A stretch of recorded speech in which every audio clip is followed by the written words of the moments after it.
I know whenever I begin a collage that I will most likely use several blending modes. So I start by adding a solid background to serve as my base layer. I only want a solid background because I have another layer to provide visual texture. Next, add the background image. Mine is a page from a scanned vintage travel guide. Add the accent. Mine is this flutterby. I've already added a drop shadow to this layer. Add the main element. In my case, that's this mask. Begin to play with positioning. I know that I only want half of the mask to be visible. So far, so good. Now I'm going to turn off my scanned background and element to work only with the mask. At this stage, I want to blend my mask into the background color. The saturation blending mode will keep the luminance and hue of the base color, turquoise, while picking up the saturation of the blend color. So that's the mode I'll use. Now I have a ghost of my image. Now I want to slowly bring back some depth. I'll duplicate the mask layer and change the blending mode to soft light, which is the equivalent of shining a soft light onto my image.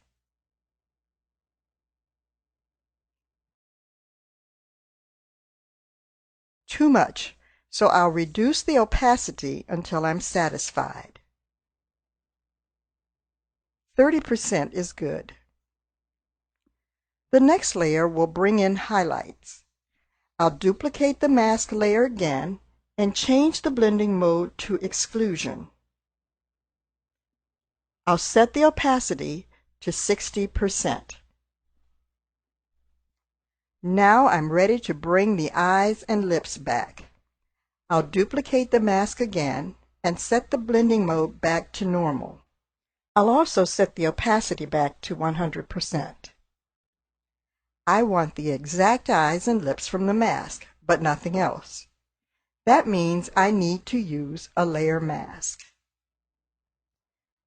I'll click the Add a Layer Mask button at the bottom of the Layers palette. Then fill the mask with black.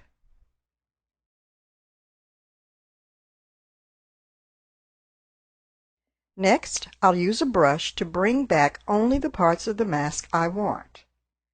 I'm going to use a soft, round brush.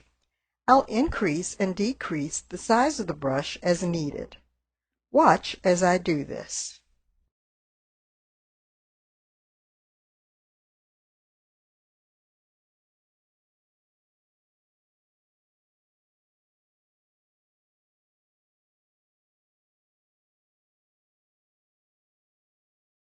And now just the portions that I wanted are visible.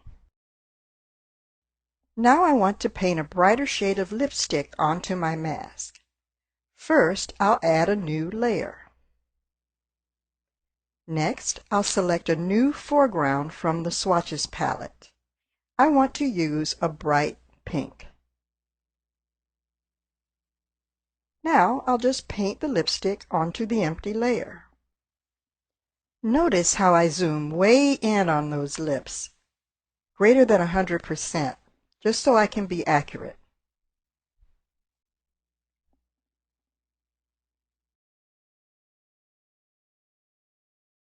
Ooh, pretty garish, huh? Not to worry, I expected this, and I have a plan.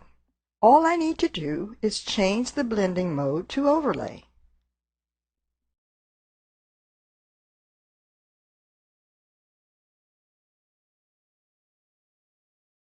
I think my mask may be finished, but I won't know for sure until I turn on the printed background again. There are probably a few things I'll need to do to help my mask pop from the background. First, I'm going to change the blending mode of the printed layer to lighter color. I'll also reduce the opacity to 50%. This will fade it into the turquoise base a little. Next, I'm going to add a layer mask with a gradient fill to fade the printed portion completely out near the bottom. First, I'll add a layer mask to the layer. I'll select the mask thumbnail and choose the gradient tool from the toolbox. In the options bar, I'll select the black to white option. I'm going to fill the mask with a black to white linear gradient starting at the bottom.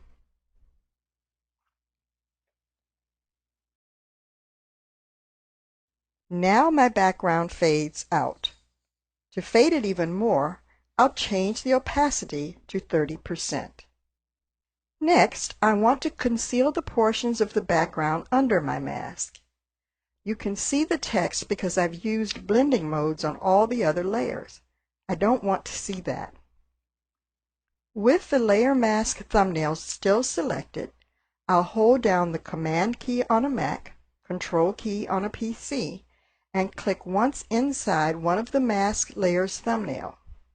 That creates a selection based on the shape of the mask. Now, all I need to do is fill that selection with black to conceal it. At this point, I'll turn on my accent flutterby and position it.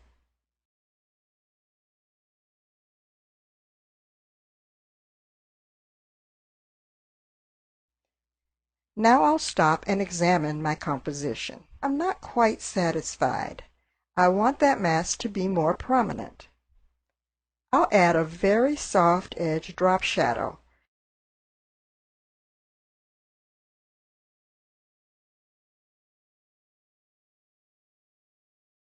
And adjust the settings to 20 pixels for size, 5 pixels for distance, and an opacity of 50%. I'll also change the color of the shadow to a deep turquoise blue.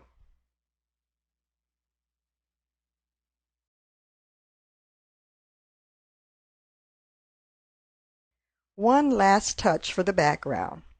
I'll duplicate it and change the blending mode of the duplicate to multiply.